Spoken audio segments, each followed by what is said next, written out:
시편 49편 1절부터 20절까지 우리 한 절씩 읽겠습니다.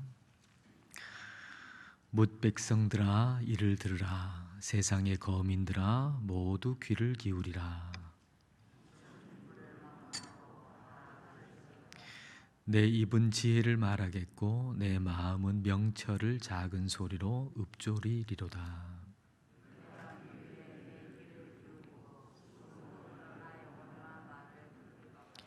죄악이 나를 따라다니며 나를 애워싸는 환난의 날을 내가 어찌 두려워하랴.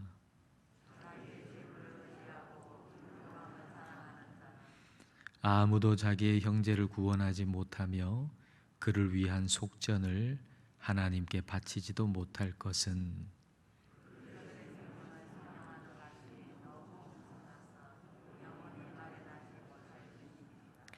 그가 영원히 살아서 죽음을 보지 않을 것인가.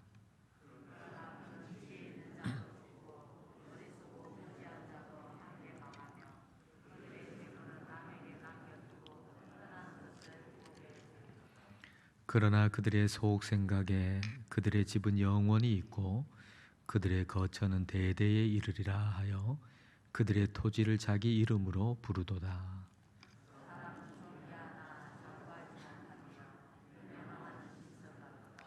이것이 바로 어리석은 자들의 길이며 그들의 말을 기뻐하는 자들의 종말이로다.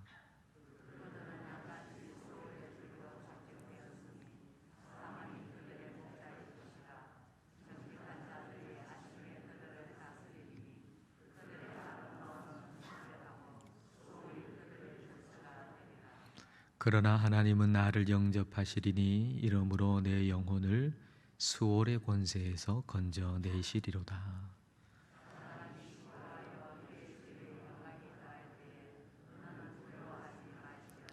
그가 죽음에 가져가는 것이 없고 그의 영광이 그를 따라 내려가지 못함이로다.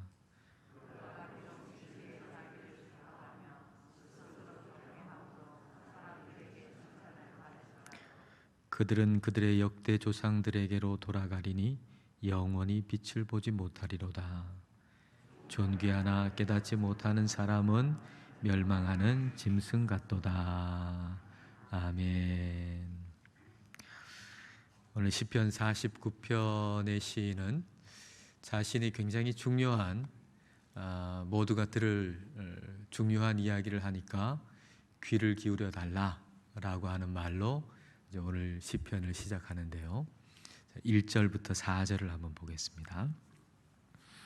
뭇 백성들아 이를 들으라. 세상의 거민들아 모두 귀를 기울이라. 귀천 빈부를 막론하고 다 들을지어다. 내 입은 지혜를 말하겠고 내 마음은 명철을 작은 소리로 읊조리리로다. 내가 비유에 내 귀를 기울이고 수금으로 나의 오묘한 말을 풀리로다. 모든 사람이 다 들어야 할 굉장히 중요한 이야기다라는 것이죠. 이것은 지혜이고 이것은 또 명철이라고 얘기하고 있습니다. 그리고 비유라고 얘기하는데 비유는 말하자면 압축된 말이에요. 격언이라고 말할 수도 있겠고 또 잠언이라고도 표현할 수 있을 겁니다. 그 다음에 또 오묘한 말이라고 했어요. 오묘한 말이라고 번역된 이 단어는 수수께끼라고 번역할 수도 있거든요. 수수께끼라고 하는 것은 잘 이해되지 않는, 다 파악되지 않는 그런 말이다라는 겁니다. 오늘 내용 가운데는 죽음과 죽음 이후를 얘기하거든요. 그러니까 사람이 그 죽음과 죽음 이후를 모르잖아요. 그러니까 오늘 이야기하는 이 시편의 내용이 대단히 이해하기 어려운 것이 될 수 있다는 거죠. 그런 내용이 포함되어 있다는 거죠. 이렇게 모든 사람이 다 들어야 되는 그 이야기의 내용은 무엇인가 하는 거예요. 자, 5절부터 9절까지를 보겠습니다. 나를 비방하는 자들이 나를 애워싸는 그 재난의 날을 내가 어찌 두려워하리요. 자기의 재물을 의지하는 자들과 돈이 많음을 자랑하는 자들을 내가 어찌 두려워하리요. 아무리 대단한 부자라 하여도 사람은 자기의 생명을 속량하지 못하는 법. 하나님께 속전을 지불하고 생명을 속량할 사람은 아무도 없다. 생명을 속량하는 값은 값으로 매길 수 없이 비싼 것이어서 아무리 벌어도 마련할 수 없다. 죽음을 피하고 영원히 살 생각도 하지 말아라. 재물을 의지하고 또 돈이 많음을 자랑하는 사람을 두려워하지 말아라, 그런 내용인데요. 재물이 많고 돈이 많다라고 할 때 상당한 그 돈이 많은 사람은 상당한 힘이 있잖아요. 무전유죄, 유전무죄 뭐 이런 말도 있듯이 그 돈이 법 위에 있잖아요. 그러니까 이 재물을 소유한다, 많은 돈을 소유한다라고 하는 것은 굉장히 강한 힘을 부여하고 있다라고 하는 거죠. 근데 그거 두려워하지 말아라, 그거 부러워하지 말아라 라는 얘기예요. 왜냐하면 그 사람도 죽는다. 아무리 부유하다 할지라도, 아무리 돈이 많다 할지라도 그 사람 역시 죽는다. 그리고 돈으로 생명을 살 수는 없다라는 얘기입니다. 7절에 보면 속전이라는 단어가 나오잖아요. 속전, 대신 지불하는 값인데요. 민수기 말씀 보면은 이제 하나님께서 하나님의 백성들의 인구를 이제 계수하게 하시는데 이렇게 계수하는 가운데 보면 특이한 게 하나 나와요. 그게 속전인데요. 민수기 3장 45절부터 보면요. 이스라엘 자손 중 모든 처음 태어난 자 대신에 레위인을 취하고 또 그들의 가축 대신에 레위인의 가축을 취하라. 레위인은 내 것이라. 나는 여호와니라. 이스라엘 자손의 처음 태어난 자가 레위인보다 273명이 더 많은즉 속전으로 한 사람에 5세겔씩 받되 성소의 세겔로 받으라. 한 세겔은 20게라니라. 이스라엘에서 처음 태어난 아들 마지는 하나님의 것이어서 이렇게 처음 태어난 이 마지는 하나님 거예요. 근데 그 대신에 레위인을 세우는 거죠. 마지 한 명에 레위인 한 명을 세우는 거죠. 근데 그 마지하고 레위인하고 숫자가 똑같으면 딱 좋을 텐데 그렇지 못하고 이 마지의 숫자가 273명이 더 많았단 말이에요. 그럼 레위인을 다 마지 대신에 숫자를 다 세우고 그 다음에 남은 273명은 어떻게 하나? 그 273명 대신에 값으로 매겨가지고 한 사람을 값으로 매겨서 5세겔씩 내게 한 거죠. 대신 돈으로. 그걸 속전이라고 했죠. 이걸 보면 돈 자체가 나쁘다라고 할 수 없는 거죠. 돈이 소중하고 가치가 있으니까 하나님이 그걸 헌금으로 내게 하셨지, 그 한 사람에 대해서 속전 5세겔이라고 하는 속전을 낸다라고 할 때 그게 가치가 있다는 얘기가 아니겠습니까? 근데 그러니까 헌금을 드리는 거죠. 헌금을 우리가 드리는데 좀 아까운 마음이 좀 든다? 그러면 그게 그만큼 소중하다는 얘기도 되겠죠. 근데 소중한 걸 드리니까 조금 아까운 마음도 들 수 있을 거예요. 아깝다는 마음이 든다는 건 또 그만큼 소중하다. 그걸 또 하나님께 드린다라고 하면 하나님이 그만큼 소중하다. 이렇게 볼 수도 있을 거예요. 그런데 오늘 시인이 말하는 것은 돈이 중요하지 않다라고 얘기하는 것이 아니고 그 돈이 내 인생의 절대적인 가치라고 생각하는 사람에 대해서 지금 이야기하고 있는 거죠. 그래서 마치 그 돈으로 생명도 살 수 있다라고 생각하는 사람에 대해서 지금 얘기하는 거예요. 그래서 그 사람에 대해서 돈으로 결코 생명을 살 수가 없다.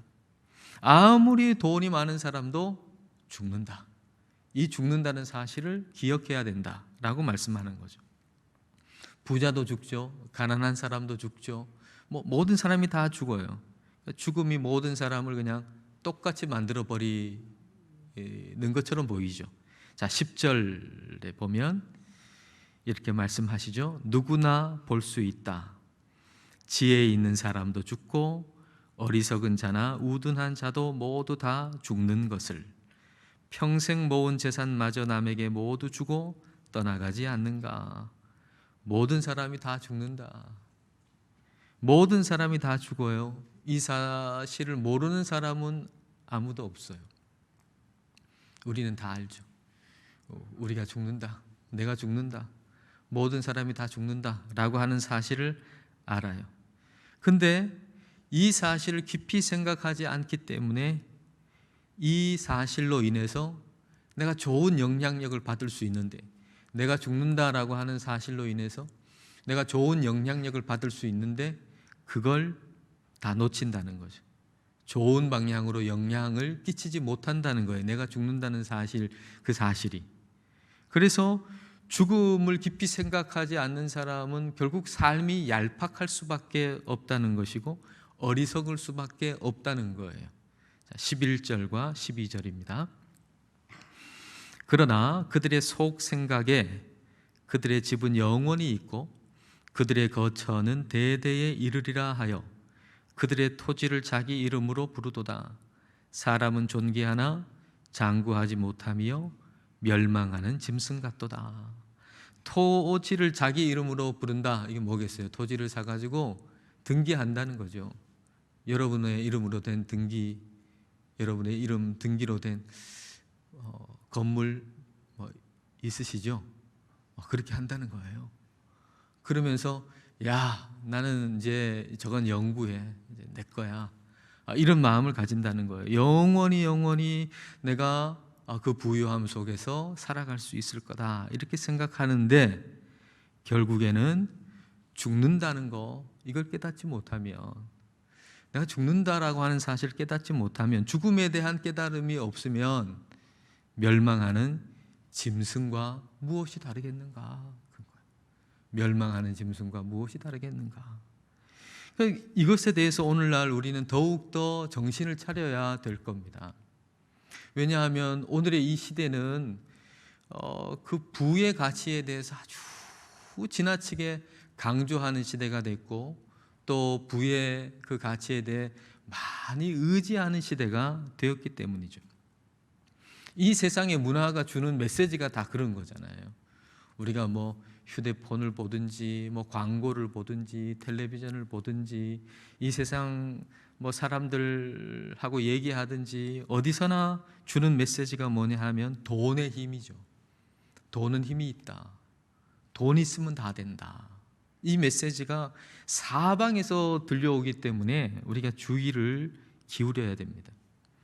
어느 드라마를 보니까요, 그 드라마 대사가 이런 대사가 있더라고요. 세상에 돈으로 안 되는 게 없는데 혹시 안 되는 게 있으면 돈이 부족해서겠지. 무슨 말인지 알겠어요? 세상에는 돈으로 안 되는 게 없어.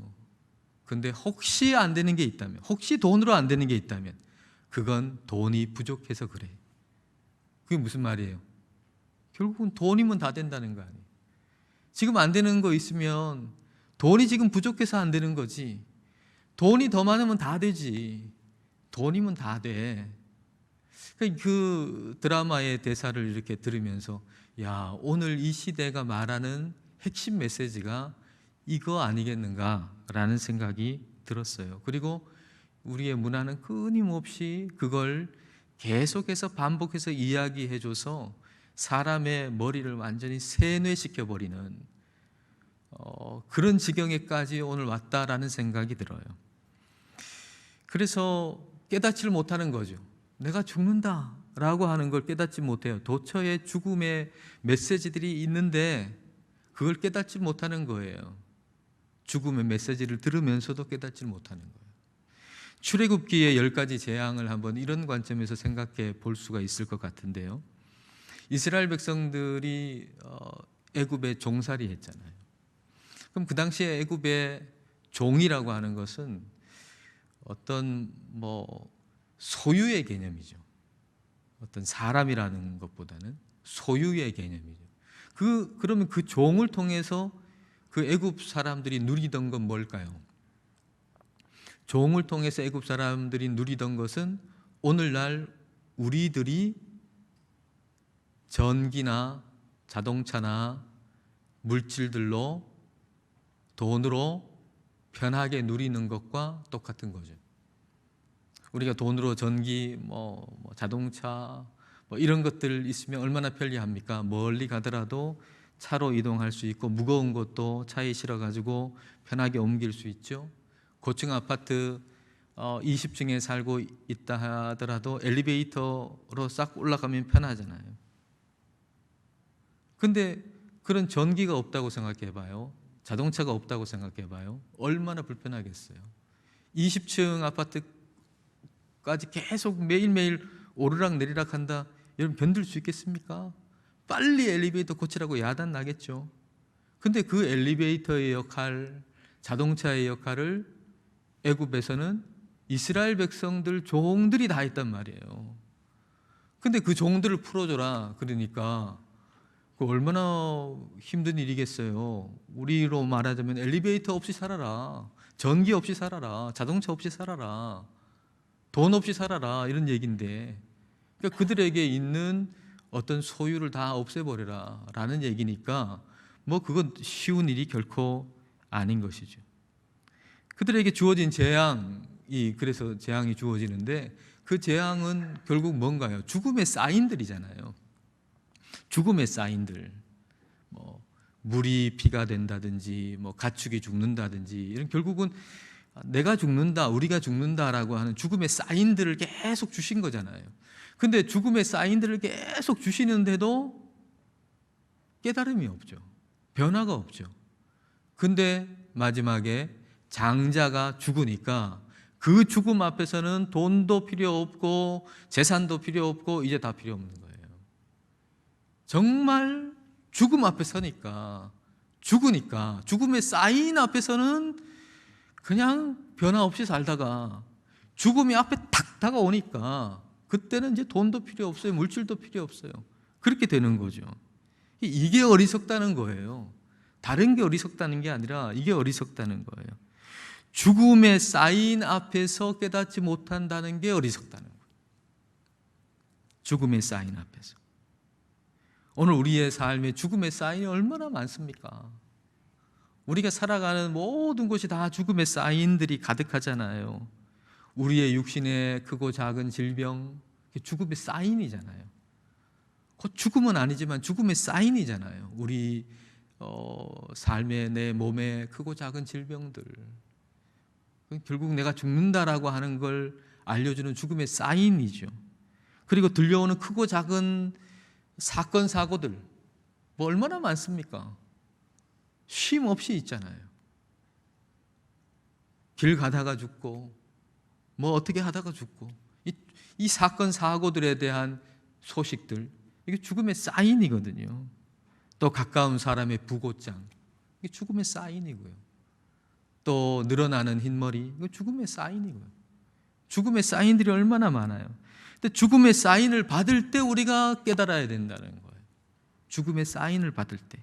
그럼 뭘 깨달아야 되는가 하는 거예요. 뭘 깨달아야 되는가. 14절과 15절 보겠습니다. 그들은 양같이 수월에 두기로 작정되었으니 사망이 그들의 목자일 것이라. 정직한 자들이 아침에 그들을 다스리리니 그들의 아름다움은 소멸하고 수월이 그들의 거처가 되리라. 자, 15절을 같이 읽겠습니다. 그러나 하나님은 나를 영접하시리니 이러므로 내 영혼을 수월의 권세에서 건져내시리로다. 하나님이 나를 수월의 권세에서, 죽음의 권세에서 건져내신다라고 하는 거예요. 죽음의 문제를 해결해 주실 분은 하나님밖에 없다. 이걸 깨달으라는 거예요. 죽음의 사인들 앞에서 우리가 깨달아야 할 사실. 죽음의 문제를 해결하실 분은 오직 우리 주 예수 그리스도밖에 없다는 거예요. 우리는 죽음의 사인으로 가득한 이 세상 가운데서 이걸 이제 우리가 깨달아야 되는 거죠. 우리가 도시에 네온 사인이 막 가득한 것처럼 우리는 죽음의 사인들 속에서 살아가고 있어요. 너는 결국 죽는다. 너는 결국 죽는다. 그 사인이죠. 수없이 많은 것들 통해서 결국 우리에게 주는 사인은 너도 결국 죽는다. 그 사인을 우리에게 계속 주고 있죠. 이런 세상 속에서 많은 사람들은 그 물질의 위안을 받는 거예요. 그게 잠시 위안은 되죠. 어떤 소유가 우리에게 위안이 될 때가 있어요. 잠시 동안은. 그러나 죽음의 문제를 해결해 주지는 못해요. 잠시 기분이 좋을 수 있지만, 잠시 위로가 될 수는 있지만, 죽음의 문제를 그 물질이, 돈이 해결해 주질 못해요. 우리 주 예수 그리스도만 우리의 죽음의 문제를 해결해 주실 수가 있는 거죠. 예수님을 믿는 자들에게는 영화라는 것이 있어요. 글로리피케이션, 영화라는 게 있죠. 죽음 이후에 죽음으로 끝나지 아니하고 우리는 영화롭게 되는 거예요. 영화롭게. 요한일서 3장 2절 말씀입니다. 사랑하는 여러분, 이제 우리는 하나님의 자녀입니다. 앞으로 우리가 어떻게 될지는 아직 밝혀지지 않았습니다만 그리스도께서 나타나시면 우리도 그와 같이 될 것임을 압니다. 그때에 우리가 그를 참 모습대로 뵙게 될 것이기 때문입니다. 우리가 죽음으로 끝나는 게 아니고 우리는 우리 주님과 같이 된다는 거예요. 우리 주님처럼 영화롭게 된다는 거예요. 그렇게 영화롭게 되어서 우리 주님과 얼굴과 얼굴을 맞대어 볼 것이다 라는 겁니다. 그래서 우리가 죽음의 사인을 볼 때마다 이걸 기억해야 되는 거예요. 죽음의 사인을 볼 때마다 우리는 죽음으로 끝나는 존재가 아니고 우리는 주님처럼 영화롭게 된다 라고 하는 사실을 우리는 기억해야 돼요. 흰 머리를 발견할 때마다 염색할 생각 하지 마시고, 그래 나도 죽지, 그래 죽는 날이 하루 더 가까워졌네, 그러나 죽음으로 끝이 아니라 주님과 같이 영화롭게 된다, 이걸 기억하는 거예요. 좀 몸이 아프세요? 좀 막 쑤시고 아프시고 그럴 때 기억하는 거예요. 그래 나도 죽지, 그러나 죽는 것으로 끝나는 게 아니라 주님과 같이 나는 영화롭게 된다, 이걸 기억하셔야 된다는 거예요. 죽음의 사인들이 우리에게 있을 때마다, 그때마다 우리는 기억해야 돼요. 죽음으로 끝나는 게 아니다. 나는 죽음으로 끝나는 게 아니다. 예수님 안에 있는 나는 죽음으로 끝나는 게 아니다. 주님과 같이 영화롭게 된다. 이걸 우리가 계속해서 기억해야만 해요. 우리가 그렇게 영화롭게 된다라는 사실을 기억하고 있으면, 그걸 소망으로 품고 있으면, 그러면 우리의 삶은 어떻게 달라질까요? 어떻게 달라질까요? 그게 어떻게 영향을 끼칠까요? 그래, 나는 죽음으로 끝나지 않아. 주님 안에서 주님과 같이 영화롭게 된다 라고 하는 소망을 내 안에 계속 가지고 있는 사람은 지금의 삶이 어떻게 바뀔까요? 성경이 이렇게 말씀하세요. 요한일서 3장 3절. 자, 같이 한번 읽겠습니다. 그에게 이런 소망을 두는 사람은 누구나 그가 깨끗하신 것과 같이 자기를 깨끗하게 합니다. 주님과 같이 영화롭게 된다라는 소망을 가진 사람은 이 세상 가운데서 어떻게 사느냐? 주님이 깨끗하신 것처럼, 주님이 이 땅에서 살아가셨던 것처럼 우리도 그렇게 살아가게 된다라는 얘기예요. 그러니까 내가 죽음으로 끝나지 아니하고 죽음 너머를 바라보면서 내가 죽음으로 끝나지 아니하고 주님처럼 영화롭게 된다라는 소망을 가진 사람은 이 땅을 거룩하게 살아가게 된다는 거예요. 그런 변화가 있다는 얘기죠. 죽음 너머의 소망을 가지는 사람하고 그렇지 않은 사람의 삶의 목표는 다른 것이죠. 죽음 너머의 소망을 가진 사람은 목표가, 이 세상을 살아가는 목표가 거룩하게 사는 거예요. 주님을 닮아 살아가는 거예요. 그게 목표예요. 그래서 우리 하나님께서는 그렇게 주님을 닮아가는 삶을 살아가는 사람들을 훈련시켜 주시는 수단으로 재정이라고 하는 걸 사용할 때가 참 많아요. 다른 걸 사용할 때도 있지만 재정이 필요한 걸 딱 어느 순간 채워주셔서 훈련하시기도 하고, 때로는 모자라게 하시고 힘든 상황 속에 있을 그런 걸 통해 가지고 훈련시키기도 하시는 거예요. 그러니까 내 삶을 주님 닮아가고 주님 가까이 나아가고 거룩하게 살아가는 것을 목적으로 목표로 해서 살아가는 사람은 재정적인 어려움이 있든 풍족함이 있든 그게 거룩한 삶을 살아가는 수단임을 알아요. 근데 거룩한 삶이 목표가 아닌 사람은 어떻게 될까요? 이 목표가 없으니까 수단이 되어야 할 것이 목표가 되잖아요. 그래서 이 돈이 목표가 되고 재산이 목표가 되고 이게 목표가 돼서 살아가게 될 수밖에 없는 것이죠. 따라서 성화의 삶을 목표로 살아가는 사람은 재물을 목표로 해서 살아가는 사람의 부유함을 부러워할 필요가 없다라는 얘기입니다. 그걸 부러워할 필요가 없다. 자, 16절부터 20절을 보겠습니다. 어떤 사람이 부자가 되더라도 그 집의 재산이 늘어나더라도 너는 스스로 초라해지지 말아라. 너는 스스로 초라해지지 말아라. 그도 죽을 때에는 아무것도 가지고 가지 못하며 그의 재산이 그를 따라 내려가지 못한다. 비록 사람이 이 세상에서 흡족하게 살고 성공하여 칭송을 받는다 하여도 그도 마침내 자기 조상에게로 돌아가고 만다. 영원히 빛이 없는 세상으로 돌아가고 만다. 사람이 제 아무리 위대하다 해도 죽음을 피할 수는 없으니 미련한 짐승과 같다. 어떤 사람이 부유하고 돈도 많이 벌고 많은 재물을 가지고 있다 할지라도 그로 인해서 스스로를 초라하게 여기지 말아라. 우리의 목표는 거기에 있지 않다는 얘기예요. 우리의 목표는 어디에 있나요? 죽음 너머에 있어요. 죽음 너머에 영화롭게 주님과 같이 영화롭게 되는 걸 바라보니까 오늘 살아있을 때의 목표는 주님을 닮아 살아가는 거예요. 거룩한 삶을 살아가는 게 우리의 목표예요. 그래서 하나님 때로는 좀 많이 주셔서 때로는 좀 부족하게 하셔서 그 재정을 통해서 우리를 훈련시키시는 거예요. 그래서 우리는 그 부유하게 되는 것에 대해서 초라해질 필요 없고 부러워할 필요 없고 거룩한 삶이라고 하는 목표를 향해서 우리가 한 걸음 한 걸음 나아가야 된다라는 얘기죠. 근데 그런 깨달음이 없다면 짐승과 같다라는 얘기고요.